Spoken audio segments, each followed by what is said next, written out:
ونستغفره ونعوذ بالله من شرور أنفسنا ومن سيئات أعمالنا من يهده الله فلا مضل له ومن يضلله فلا هادي له وأشهد أن لا إله إلا الله وحده لا شريك له وأشهد أن محمدا عبده ورسوله أما بعد فإن خير الحديث كتاب الله وخير الهدي هدي محمد صلى الله عليه وسلم وشر الأمور محدثاتها وكل محدثة بدعة وكل بدعة ضلالة وكل ضلالة في النار فأعوذ بالله السميع العليم من الشيطان الرجيم بسم الله الرحمن الرحيم يا أيها الذين آمنوا اتقوا الله حق تقاته ولا تموتن إلا وأنتم مسلمون يا أيها الناس اتقوا ربكم الذي خلقكم من نفس واحدة وخلق منها زوجها وبث منهما رجالا كثيرا ونساء واتقوا الله الذي تساءلون به والأرحام إن الله كان عليكم رقيبا يا أيها الذين آمنوا اتقوا الله وقولوا قولا سديدا يصلح لكم أعمالكم ويغفر لكم ذنوبكم ومن يطع الله ورسوله فقد فاز فوزا عظيما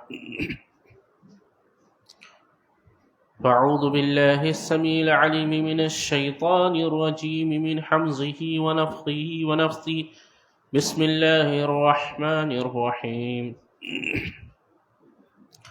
قاف والقرآن المجيد بل عجبوا أن جاءهم منذر منهم فقال الكافرون هذا شيء عجيب أإذا متنا وكنا ترابا ذلك رجع بعيد قد علمنا ما تنقص الأرض منهم وعندنا كتاب حفيظ بل كذبوا بالحق لما جاءهم فهم في أمر مريج أفلم ينظروا إلى السماء فوقهم كيف بنيناها وزيناها وما لها من فروج والأرض مددناها وألقينا فيها رواسي وأنبتنا فيها من كل زوج بهيج تبصرة وذكرى لكل عبد منيب ونزلنا من السماء ماء مباركا فأنبتنا به جنات وحب الحصيد والنخل باسقات لها طلع نضيد رزقا للعباد وأحيينا به بلدة ميتا كذلك الخروج كذبت قبلهم قوم نوح وأصحاب الرس وثمود وعاد وفرعون وإخوان لوط وأصحاب الأيكة وقوم تبع كل كذب الرسل فحق وعيد أفعين بالخلق الأول بل هم في لبس من خلق جديد فأعوذ بالله السميع العليم من الشيطان الرجيم بسم الله الرحمن الرحيم القارعة ما القارعة وما أدراك ما القارعة يوم يكون الناس كالفراش المبثوث وتكون الجبال كالعهن المنفوش فأما من ثقلت موازينه فهو في عيشة راضية وأما من خفت موازينه فأمه هاوية وما أدراك ما هي نار حامية محترم سامعین، حاضرین جمعہ، میری پردہ نشین ماں اور بہنوں، ہر قسم کی تعریف و حمد و ثنا اس رب العالمین کے لائق و زیبا ہے جس کے فضل سے ہم سب اللہ رب العالمین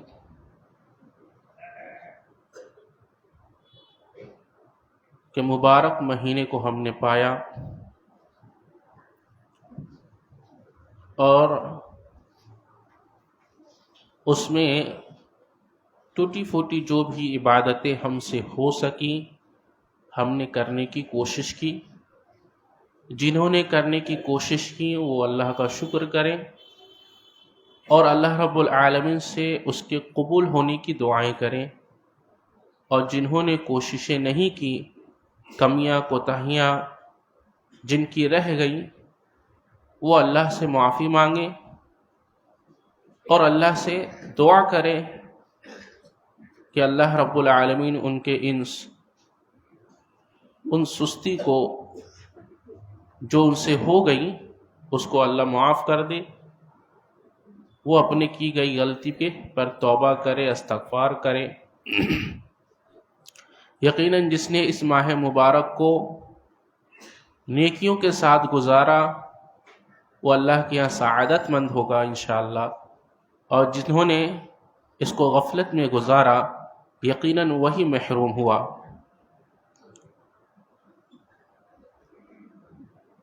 آپ قرآن شروع سے لے کے آخر تک پڑھتے جائیں، عقائد میں، ایمان میں 3 بنیادی عقیدہ آپ کو شروع سے آخر تک ملتا رہے گا۔ وہ 3 بنیادی عقائد کیا ہیں؟ نمبر 1، ایمان باللہ، اللہ پر ایمان۔ آپ دیکھیں گے کہ شروع سے اللہ کی وحدانیت اور تمام انبیاء اسی بات کی دعوت و تبلیغ کرتے رہے۔ تو نمبر 1 اللہ پر ایمان۔ نمبر 2 رسولوں کی تصدیق یا تکذیب۔ جن قوموں نے رسولوں کی تصدیق کی، اس پر ایمان لے آئے، اللہ نے ان کو سرخرو کیا اور وہ دنیا اور آخرت میں سعادت مند ہوئے۔ اور جن لوگوں نے اپنے رسولوں کی تکذیب کی اور انہیں جھٹلایا، وہ دنیا میں بھی اللہ کے عذاب کا شکار ہوئے، اللہ کا عذاب ان پر آیا، اور آخرت میں بھی ان کے لیے دردناک عذاب ہے۔ تو دوسری چیز جو بنیادی ہے وہ کیا ہے؟ ایمان بالرسول، رسولوں پر ایمان لانا۔ اور تیسری چیز جو شروع سے آخر تک ہمیں ملتا ہے وہ ایمان بالآخرہ، آخرت پر ایمان، کہ جن جن قوموں نے اس کا اقرار کیا اور ایمان لے آئے آخرت کے دن پر کہ ہمیں اللہ کے پاس جمع ہونا ہے، تو ان کی دنیا بھی سنور گئی اور آخرت بھی ان کے بہتر ہوئے۔ اور جن لوگوں نے انکار کیا، تکذیب کی، تو دنیا بھی ان کی تباہ ہوئی اور آخرت بھی، وہاں بھی ان کے لیے دردناک عذاب ہے۔ تو ایمان کے تعلق سے 3 چیزیں آپ کو قرآن میں زیادہ تر بنیادی طور پر ملتے رہیں گے۔ اس میں آخری کیا ہے؟ ایمان بالآخرہ۔ ہمارے موضوع خطاب آج کے اس جمعہ میں انشاءاللہ یہی ہے۔ اللہ رب العالمین فرماتا ہے کل نفس ذائقۃ الموت۔ ہم سب جانتے ہیں کہ ہر نفس کو موت کا مزہ چکھنا ہے۔ یہاں میرا ایک سوال یہ ہے، ہر شخص کو مرنا کیوں ضروری ہے؟ ایسا کیوں ہے کہ ہر شخص کو موت کا مزہ چکھنا ہی ہے؟ ہر شخص کو مرنا کیوں ضروری ہے؟ جواب، وَإِنَّمَا تُوَفَّوْنَ أُجُورَكُمْ يَوْمَ الْقِيَامَةِ۔ اللہ فرماتا ہے تاکہ جو تم نے کیا اس کا پورا پورا بدلہ تمہیں قیامت میں دے دیا جائے۔ ہم اس دنیا میں بہت سے نیک اعمال کرتے ہیں جس کا بدلہ اللہ رب العالمین اپنے فضل سے جتنا چاہتا ہے دیتا ہے، اور بہت سے لوگ ہیں جو گناہ بھی کرتے ہیں، منمانی زندگی گزار رہے ہیں، تو اس کی سزا بھی انہیں دنیا میں اللہ جتنا چاہتا ہے وہ دے دیتا ہے۔ لیکن اصل یہ دنیا ہمارے لیے یا کسی بھی قوم کے لیے جزا اور سزا کی جگہ بتائیے نہیں ہے۔ اصل ہمارے لیے جزا اور سزا کی جگہ کہاں ہے؟ آخرت ہے۔ کیوں؟ اس لیے کہ اگر بہت سے لوگ ایسے ہیں جو بہت ساری نیکیاں کرتے ہیں تو ان کے تمام نیکیوں کا پورا بدلہ دنیا میں نہیں دیا جا سکتا، کیونکہ دنیا کی جو زندگی اور دنیا کے جتنے بھی انعامات اور جتنی بھی چیزیں ہیں یہ محدود ہیں اور وقتی ہیں، اور آخرت کی جو جگہ ہے وہ نہ تو محدود ہوں گے نہ وقتی ہوں گے۔ اور دنیا میں جتنی بھی لوگ برے کام کر رہے ہیں تو ان کے برائی کا پورا بدلہ ان کو نہیں دیا جا سکتا، کیونکہ آپ دیکھیں گے کہ ایک شخص اگر اس نے 100 لوگوں کی جان لے لی ہے تو اس شخص کا بدلہ 100 لوگوں کی جان کا بدلہ اس کو نہیں دیا جا سکتا۔ ایک آدمی نے کسی کو قتل کر دیا تو اس کے بدلے اس کو قتل کر دیا جائے گا، یہ ایک جان کا بدلہ جان ہو گیا۔ لیکن اگر اس نے 100 لوگوں کو مار دیا ہے، اب کیسے اس کو وہ 99 لوگوں کا بدلہ کیسے دیا جائے گا؟ سوال یہ ہے کہ موت کیوں ضروری ہے؟ جواب یہ ہے تاکہ تم نے جو کیا اس کا پورا بدلہ دے دیا جائے۔ اب اس میں ایک اور سوال، یہ جو بدلہ دیا جائے گا تو ضروری ہے اس کے لیے بدلے کا دن متعین ہو، تو وہ بدلے کا دن کیا ہے؟ قیامت، جسے ہم یوم آخرت کہتے ہیں، تو مالکی یوم الدین جسے کہا جاتا ہے۔ اور اس دن جس کی بادشاہی، جس کی حکومت ہوگی، وہ صرف اور صرف اللہ رب العالمین کے لیے ہوگی۔ تو کل نفس ذائقۃ الموت۔ اچھا ایک اور بات، موت آئے گی ہر شخص کو، یہ نہیں کہا گیا موت کا مزہ ہر جاندار چکھے گا، یہ کہا گیا ہے۔ کیا فرق ہے؟ فرق یہ ہے کہ موت ایک ذائقہ ہے اور اس ذائقے کو چکھنا ہی ہے ہر اس جان کو جس کے اندر جان ہے۔ کہا گیا کیوں؟ اس لیے کہ اس کے اندر جان ہے، اس لیے جان ہے، اس لیے اس کو چکھنا ہوگا۔ اچھا یہ قانون ہے اللہ کا۔ اچھا ایک اور سوال ہے کہ یہ جو ذائقہ ہے، یہ ذائقہ کیسا ہے؟ ایک سوال ہے بھائی، ہم چائے پیتے تو بتاتے ہیں کہ یہ میٹھی ہے، ہم کچھ اور کھاتے ہیں تو ہم اپنی زبان سے اس کا ذائقہ چکھتے ہیں اور جان لیتے ہیں کہ یہ تیکھا ہے، یہ میٹھا ہے، یہ پھیکا ہے، یہ اچھا ہے، یہ برا، وغیرہ وغیرہ۔ لیکن موت کا ذائقہ ایسا ہے جو یہ چکھنے والا بتا نہیں پاتا کہ اس کا ذائقہ کیسا ہے، کیسا لگ رہا ہے۔ مرنے والا بتا پاتا ہے، آدمی دنیا میں جتنی چیزیں کھاتا ہے اس کا ذائقہ بتا دیتا ہے کیسا ہے، لیکن موت کا ذائقہ کسی نے نہیں بتایا۔ موت کا ذائقہ یہ محمد رسول اللہ صلی اللہ علیہ وسلم نے بتایا۔ اس کے لیے کبھی لمبی شرح ہے، وقت ملا تو اللہ نے چاہا ہماری آپ کی صحبت رہی تو اس کو واضح کریں گے۔ آگے دیکھیے، تو ہم یہ دیکھ رہے تھے کہ آخرت کیوں ضروری ہے۔ جواب کیوں؟ جواب کیا ملا؟ اس لیے تاکہ لوگوں کے ان کے عملوں کا پورا بدلہ دے دیا جائے، یہ جواب ہے۔ اب دیکھیے سورہ کی طرف آئیے، اللہ فرماتا ہے القاریعۃ ما القاریعہ وما ادراک ما القاریعہ۔ القاریہ مطلب یہ جیسے ہے الصاخہ، الواقعہ، الحاقہ، تو جس طرح وہ نام ہے اسی طرح یہ قیامت کا ایک نام ہے القاریہ۔ ٹھیک ہے، معنی کیا ہے اس کا؟ کھٹکھٹانے والی یا کھڑکھڑانے والی، یوں سمجھے۔ قرع یقرع قرعن کے معنی ہوتے ہیں شدت کے ساتھ کھڑکھڑانے والی، شدت کے ساتھ کھڑکھڑانے والی۔ اور یہ کتنی شدت اور کتنی طاقت کے ساتھ کھڑکھڑائے گی؟ جب سور پھونکا جائے گا تو پوری کی پوری زمین لرز جائے گی۔ اور آسمان پہ یہ کھڑکھڑاہٹ آئے گی، آسمان پھٹ جائے گا. اور اتنا ہی نہیں، سورج، چاند، ستارے سب ختم ہو جائیں گے، سب بے نور ہو جائیں گے، یہاں تک کہ وحملت الارض، اللہ فرماتا ہے کہ زمین اور پہاڑ ایک ہی وار میں یہ سب ریزہ ریزہ ہو جائیں گے. فدکتا دکتا واحدہ، ایک وار ان کے اوپر ایک کھڑکھڑاہٹ آئے گی اور یہ سب ریزہ ریزہ ہو جائیں گے. تو یہ القاریہ کھڑکھڑانے والی ہے. اور شدت دیکھیے، شدت کے ساتھ. اچھا، اس سورہ میں اللہ نے ایک ہی لفظ کو 3 بار ریپیٹ کیا ہے. القاریہ، مل قاریہ، وما ادراک مل قاریہ. کیوں؟ علامہ قرطبی رحمہ اللہ علیہ کہتے ہیں، وہ شاندار بات ہے، غور سے سنیے تو سمجھ آئے گی. کہتے ہیں القاریہ یہ ابہام ہے، مل قاریہ یہ تحویل ہے، اور وما ادراک مل قاریہ یہ تعجیز ہے. سمجھ نہیں آیا؟ سمجھاتے ہیں. القاریہ یہ ابہام ہے، کھڑکھڑانے والی. تو یہاں بات واضح نہیں ہو رہی. انسان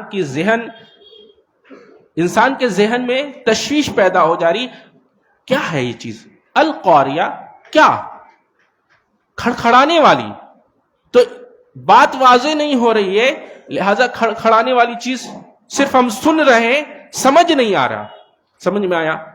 مل قاریہ تو یہ ابہام ہے، یہاں بات واضح نہیں ہو رہی. مل قاریہ اب کہا جا رہا ہے کیا کھڑکھڑانے والی؟ یہ تحویل یعنی ہول پیدا کیا جا رہا ہے کہ بہت عظیم الشان کوئی ایسی چیز ہے جو بڑی بھاری ہے اور جسے ہم نہیں جانتے. اللہ اکبر. تو یہاں ہول پیدا کر دیا جا رہا ہے، یعنی ایک ایسا خطرہ آپ کے پاس آئے جس کو آپ بھانپ نہیں سکتے ہو. معلوم ہو جائے کہ یہ خطرہ ہے، یہ بھی معلوم ہو کہ بہت بڑا ہے، لیکن کیسا ہے آپ اس کی کیفیت نہیں جانتے، تو ہول پیدا ہو جاتا ہے، گھبراہٹ، بے چینی، خوف پیدا ہو جاتا ہے. مل قاریہ تو تحویل ہے اس میں. اچھا، اور کہا گیا آپ کو کیا پتا، تجھے کیا پتا کہ یہ قاریہ کیا ہے؟ اللہ اکبر. یہ کھڑکھڑانے والی چیز کیا ہے؟ گویا کہ آپ اس سے نا آشنا ہے، لیکن ہے بہت عظیم الشان. اس کو ایک مفسر اس طرح سمجھاتے ہیں، جیسے ایکسیڈنٹ ہو جائے تو آپ سے آواز لگائی جائے ایکسیڈنٹ ہو گیا، تو آپ نے آواز سنی اور آپ مڑ گئے، لیکن ابھی بات مبہم ہے، آپ کو پتا نہیں کس کا ایکسیڈنٹ ہوا، کہاں ہوا، کون کس سے لڑا، واضح نہیں ہے، آپ جانتے ہی نہیں. اور جیسے ہی آپ مڑے تو وہ جو آدمی تھا خبر دینے والا، کہا کیا ہوا، کیا ہوا ہے، کہاں ایکسیڈنٹ ہوا. اب آپ اور گھبرا گئے، گویا کہ میرے ہی بارے میں پوچھ رہا، کہیں میرا کوئی آدمی ایکسیڈنٹ تو نہیں ہو گیا. تو آپ گھبرانے لگے، اور پھر یہ بے چینی تب بڑھ گئی جب اس نے کہا، آپ کہنے لگے ارے بتاؤ، مجھے نہیں پتا، میں عاجز ہوں، مجھے معلوم نہیں کہ کس کے ساتھ کیا ہوا ہے، جلدی بتا دو کیا ہوا. تو یہ آدمی اب خبر دینے والے سے پوچھ رہا ہے بطور یہ خوف میں آ کر، دہشت میں آ کر، کہ بتا دو کہ میں عاجز ہوں، مجھے پتا نہیں کہ کہاں کس کا ایکسیڈنٹ ہوا ہے. تو وہ معلوم کر رہا ہے. تو یہ ہے تعجیز. تو القاریہ، ملقاریہ، وما ادراک ملقاریہ، یہ سمجھ میں آ گیا؟ آگے چلیے. یوم یکون الناس کالفراش المبثوث. ہم چھوڑ کے آگے بڑھ رہے ہیں، ورنہ صرف اسی 3 آیت میں پورا جمعہ چلا جائے گا، تو اس کو چھوڑ کے آگے بڑھ رہے ہیں. یوم یکون الناس کالفراش المبثوث. اچھا، یہاں 2 لفظ ہے کہ اس دن جب یہ کھڑکھڑائے گا تو کیا ہوگا؟ پوری دنیا ریزہ ریزہ ہو، اور ہر کوئی قبروں کو کھڑکھڑائے گا، قبروں سے مردے اٹھ جائیں گے، اور اٹھ کر یہ چل پڑیں گے، اور زمین و آسمان یہ سب ختم کر دیے جائیں گے، سب فنا ہو جائے گی. اچھا، حالت کیا ہوگی لوگوں کی؟ آگے بتایا جا رہا ہے یوم یکون الناس کالفراش المبثوث. کالفراشل، یہ ایسے آئیں گے جیسے پتنگے. جیسے اس کو اس طرح سمجھے کہ برسات کے موسم میں ہم دیکھتے ہیں کہ کہیں دیا جل رہا ہو، کہیں کوئی روشنی ہو، کہیں کوئی آگ جل رہا ہو، وہاں وہ پتنگے، وہ فتنگی بولتے، کیا بولتے اس کو، وہ جہاں جلتا ہے یہ نظر نہیں آتے پہلے، نہ گرمیوں میں نہ ٹھنڈی میں، یہ خاص موسم میں نظر آتے ہیں، اور خاص جگہ پر جہاں روشنی ہوتی ہے، وہ علامت ہوتی ہے جہاں وہ دیے جلیں گے، اور اس کے ارد گرد ڈھیر سارے پتنگے آئیں گے. اور کیسے آئیں گے؟ کوئی ادھر سے، کوئی ادھر سے، کوئی ادھر سے، کوئی ادھر سے، کوئی پیچھے سے، چاروں طرف سے منڈراتے ہوئے بالکل چھا جاتے ہیں، اس جگہ آتے ہیں. کہا انسان جب یہ کھڑکھڑاہٹ ہوگی تو ایسے ہی یہ مردے اٹھیں گے اپنے قبروں سے. اللہ اکبر. اپنی قبروں سے ایسے ہی نکلیں گے اور ایسے ہی بکھرے ہوئے یہ اپنے اپنے منزل تک پہنچیں گے. اچھا کیسے آئیں گے؟ جیسے پتنگے. اچھا ایک اور سوال ہے، یہ اس کی مثال کیوں دی گئی اس پتنگے کی؟ ایک مفسر یہاں لکھتے ہیں، کہتے ہیں اس لیے کہ یہ واحد ایسا جانور ہے کہ جو خود اپنا گھر نہیں بناتا، بے گھر ہوتا ہے. اللہ اکبر. اچھا یہ واحد ایسی چیز ہے، ایسے جانور ہیں کہ جو خاص موقع اور خاص علامت پر نظر آتے ہیں، اور یہ عموماً دکھتے نہیں ہیں، ایک علامت اور خاص حالت میں، خاص موسم میں دکھتے ہیں. کہا یہی حال مردوں کا ہے، مردے نظر نہیں آتے، زمین کے اندر منومن مٹی میں ڈال دیے گئے، نظر آ رہے ہیں. ایک خاص موقع پر خاص علامت جب ظاہر ہوگی، یہ کھڑکھڑاہٹ آئے گی، تب یہ اٹھائے جائیں گے. جیسے پتنگے وہاں آتے ہیں جہاں روشنی ہوتی ہے. سمجھ میں آ رہا ہے؟ اس لیے ان کی مثال دی گئی ہے. تو اس جگہ سے یہ نکلتے ہیں. اچھا نکلتے ہیں تو کیا کیفیت ہوتی ہے؟ چاروں طرف سے یہ نکلتے ہیں، چاروں طرف سے اس جگہ جمع ہوتے ہیں. تو کہا یہ گیا کہ قبروں سے تو مردے نکلیں گے. ایک لفظ اجداس، اجداس مانے کس کو کہتے ہیں؟ قبر تو جانتے ہیں جس کے نشانات باقی ہیں، ایسی قبریں جس کے نشانات باقی ہیں تو وہاں سے مردے اٹھیں گے. لیکن اجداس کیسے؟ ایسی جگہ جہاں پہ جس کے نشانات مٹ گئے ہیں، وہاں مدفون ہے، وہاں میت ہے، لوگ موجود ہیں، لیکن اس کے نشانات ختم ہو گئے ہیں، ایسی جگہوں سے بھی وہ مردے اٹھیں گے. اللہ اکبر. وہ ایسی جگہوں سے بھی یہ روحیں نکلیں گی اور مردے وہاں سے بھی اٹھیں گے، مکانات بنے وہاں سے اٹھ جائیں گے. تو ایسی جگہ جس کے نشانات مٹا دیے گئے ہیں. ایک اور چیز ہے، یہاں پتنگے کی اور لوگوں کی مثال دی گئی ہے دو. تو لوگوں کی حالت تین حالت بتائی گئی، اور پتنگے کی 3 حالت. کیسے کیسے ہے سنیے. دیکھیے یہ پتنگے جو ہے، ان کا جو حال ہے، پہلا حالت یہ ہے کہ یہ دکھتے نہیں ہیں، نظر نہیں آتے، غائب رہتے ہیں. تو یہ مردے غائب رہتے ہیں، نظر نہیں آتے، نہیں دکھتے. اچھا اب جب یہ نکلتے ہیں تو چاروں طرف سے بکھرے ہوئے حالت میں، کوئی دائیں سے، کوئی بائیں سے، کوئی آگے سے، کوئی پیچھے سے، کوئی اوپر سے، کوئی نیچے سے، چاروں طرف سے بکھرے ہوئے طریقے سے یہ جمع ہوتے ہیں. تو مردے ایسے ہی جمع کیے جائیں گے، انسانوں کو ایسے ہی جمع کیا جائے گا. یہ دوسری مثال ہے. اچھا اور تیسری کہ یہ جب جمع ہوں گے تو ایک جگہ جمع کیے جائیں گے، ایک جگہ، ایک نشانی میں، ایک جگہ پر. تو جو پتنگے وہ اسی جگہ جمع ہوتے ہیں جہاں روشنی ہوتی ہے، تو لوگ وہی جمع ہوں گے جہاں ان کو جمع کیا جائے گا، یعنی میدان محشر میں. اللہ اکبر. سمجھ میں آ رہا ہے؟ اور جمع کیسے کیا جائے گا؟ دیکھیے مثال دیکھیے، اور کتنی شاندار مثال اللہ رب العالمین نے دی ہے. تینوں کی 3 حالتیں ہیں. پتنگے 3 حالت کے ساتھ آتے ہیں، اور انسان بھی اپنی قبر سے 3 حالت کے طریقے سے 3 حالتوں میں نکلیں گے. ان کی 3 حالات بتائے گئے ہیں. اور القاریہ ملقاریہ وما ادراک، تو جو کھڑکھڑانے والی ہے اس کی بھی 3 حالت اللہ نے بتائی ہے. القاریہ ملقاریہ وما ادراک، تو 3 حالت. لوگوں کے 3 حالت بتائیں جو قبروں سے اتارے جائیں گے. جو مثال اللہ نے دی اس کی بھی 3 حالت، 3 کیفیت بتائی ہے. ٹھیک ہے، یہ 3 چیزیں یاد رکھیے. اچھا اس کے بعد اللہ فرماتا ہے یہ جو نکالے گئے کیسے؟ فتول عنہم. کہا یہ جا رہا ہے اے نبی آپ منہ پھیر لیجئے ان سے. فتول عنہم یوم یدعو الداعی یدعو الداعی. یہاں غور سے سنیے، تھوڑا سا توجہ دیجیے تو بات سمجھ آئے گی ورنہ نہیں آئے گی. اعلان کیا جائے گا، یہ جو نکل گئے یہ بکھرے ہوئے ہیں، بکھر رہے ہیں، کوئی ادھر جا رہا ہے، کوئی آپ پتنگے دیکھتے کبھی ایک دوسرے سے ٹکراتے ہیں، کبھی ادھر جاتے کبھی ادھر جاتے. تو اعلان کیا جائے گا اس وقت میں کس چیز سے؟ یوم یدعو الداعی من شیء الی شیء نکر، ایک انجان اور ناگوار چیز کی طرف انہیں بلایا جائے گا. اعلان کرنے والا اعلان کرے گا، اے کہاں چل دیے تم سب. اب اعلان ان کو جمع کیا جائے گا، اعلان کیا جائے گا، ناگوار آواز. اچھا نکر کس کو کہتے ہیں؟ اور یہاں جو دو لفظ ہے اس کو سمجھیے. یوم یدعو الداعی، یدعو الداعی، دیکھیں یا دال اور عین واو پیش او، یدعو ایسے لکھتے ہیں، عین واو پیش او یدعو. دیکھیں یہاں پر آپ دیکھیں گے سورہ قمر کی آیت ہے، آیت نمبر 6، عین واو کو حذف کر دیا گیا ہے، واو حذف کر دیا گیا ہے. یوم یدعو کی جگہ واو حذف کر کے عین پیش او ہے، ٹھیک ہے. اور داعی کیسے ہوتا ہے؟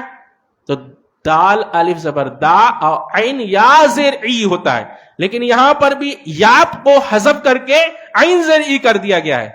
ایک مفسر کہتے ہیں کہ جب کوئی خطرناک اور اچانک سے آ جانے والی چیز کی طرف خطرے سے آگاہ کیا جاتا ہے تو کچھ باتوں کو حذف کر کے مدعا کی طرف دعوت دی جاتی ہے. نہیں سمجھ میں آ رہا؟ ارے بھائی آپ جا رہے کسی راستے سے، ٹھیک ہے، اور اچانک سے سانپ آگے اور آپ نہیں دیکھ رہے، دیکھنے والا آپ کو کہہ رہا ہے ارے رک جاؤ. اب وہ یہ نہیں کہے گا ارے رکو کہ تمہارے آگے سانپ جا رہا ہے، سانپ بیٹھا ہوا ہے، اژدہا بیٹھا ہوا ہے. وہ اتنا زیادہ وقت نہیں لے گا کہنے کے لیے، پوری وضاحت نہیں کرے گا، بلکہ آپ کو شارٹ کٹ میں اس خطرے سے آگاہ کرے گا دو لفظ میں کہہ کے کہ آپ رک جائیے. تو یہاں دیکھیے وہی کہا جا رہا ہے کہ یوم یدعو الداعی میں عین یدعو او کی جگہ عین واو پیش او کی جگہ واو حذف کر دیا گیا، اور داعی کی جگہ عین یا زیر ای کی جگہ یہاں یا حذف کر دیا گیا. گویا کہ ایک ایسے خطرے کی طرف آگاہ کیا جا رہا ہے، ایک ایسی چیز کی طرف بلایا جا رہا ہے جو بہت خطرناک اور انجان ہے، اجنبی ہے، کہ انسان اس سے واقف نہیں ہے. اللہ اکبر. اچھا نکر کس کو کہتے ہیں؟ سمجھ میں آیا نہیں آیا؟ بہت زیادہ خطرے. اچھا کھٹکھٹانے والی یہ جو بات کہی گئی ہے، ایک مفسر کیا کہتے ہیں؟ کہتے ہیں کہ یہ کھڑکھڑانے اور کھٹکھٹانے کی جو بات کہی القاریہ ملقاریہ، یہ کب کہی گئی؟ 1400 سال پہلے کہی گئی، اور یہ کہے ہوئے 1400 سال گزر گئے. بھائی کوئی آدمی آپ کے دروازے پر آ کے کھٹکھٹائے تو آپ سے دور ہے یا قریب ہے؟ یہ بتائیے. آپ کے دروازے کے پاس وہ کھڑا ہو کر کھٹکھٹا رہا ہے، نوک کر رہا ہے، یعنی کہ وہ بالکل آپ کے قریب پہنچ چکا ہے، آپ سے اس کی دوری زیادہ نہیں ہے. دروازہ کھولیے کہ وہ آپ کے سامنے موجود ہوگا. کہا کہ القاریہ ملقاریہ وما ادراک ملقاریہ، یہ قیامت تمہارے دروازے پہ کھڑے ہو کر نوک کر رہی ہے، کھٹکھٹا رہی ہے، اور تمہاری حالت یہ کہ تم غفلت کی نیند سو رہے ہو. اللہ اکبر. اقترب للناس حسابهم وهم في غفلة معرضون، لوگوں کے ان کے حساب کا وقت قریب آ چکا ہے، اور حالت کیا ہے کہ وہ منہ پھیر کر اعراض کر رہے ہیں. اللہ، غفلت میں اعراض کر رہے. اچھا ایک اور عجیب بات کہی گئی، یہ جو غفلت ہے یہ غفلت انجانے میں نہیں ہے، اس لیے کہ یہاں غفلت معرضون کہا گیا کہ یہ غفلت جان بوجھ کر ہے. اعراض آدمی جان بوجھ کر کرتا ہے، انجانے میں اعراض نہیں. تو اعراض یہ جو کیا جا رہا ہے یہ غفلت یہ جان بوجھ کر ہے. انسان کو جانتا ہے کہ مجھے مرنا ہے لیکن پھر بھی موت سے غافل ہے. ایک مسلمان جانتا ہے کہ مجھے اللہ کے پاس کھڑا ہونا ہے، پھر بھی وہ گناہ سے نہیں رکتا اور دھڑلے سے اللہ کی نافرمانی کرتا ہے. تو یہ اعراض، یہ غفلت، یہ جان بوجھ کر ہے.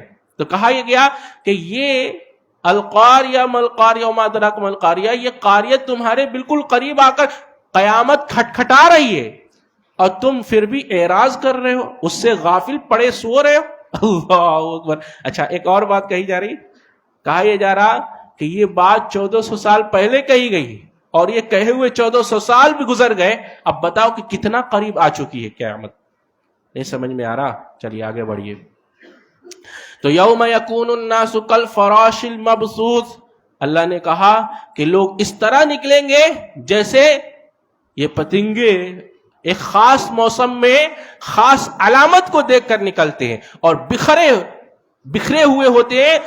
تو مردے ایسے ہی نکلیں گے اجداث سے اور قبروں سے، ایسی جگہوں سے جہاں کے نشانات مٹا دیے گئے. ایک مفسر یہاں تک لکھتے ہیں، کہتے یہ ہے کہ اس کی بھی جو میت مردے ہیں اس کی بھی 3 قسمیں. کہا کیسے؟ کہا ایک وہ جو قبروں میں دفن ہو گئے، اچھا مٹی کے منو من ہے، اچھا. اور ایک وہ ہے جو جلا دیے گئے، وہ راکھ بکھیر دیا گیا.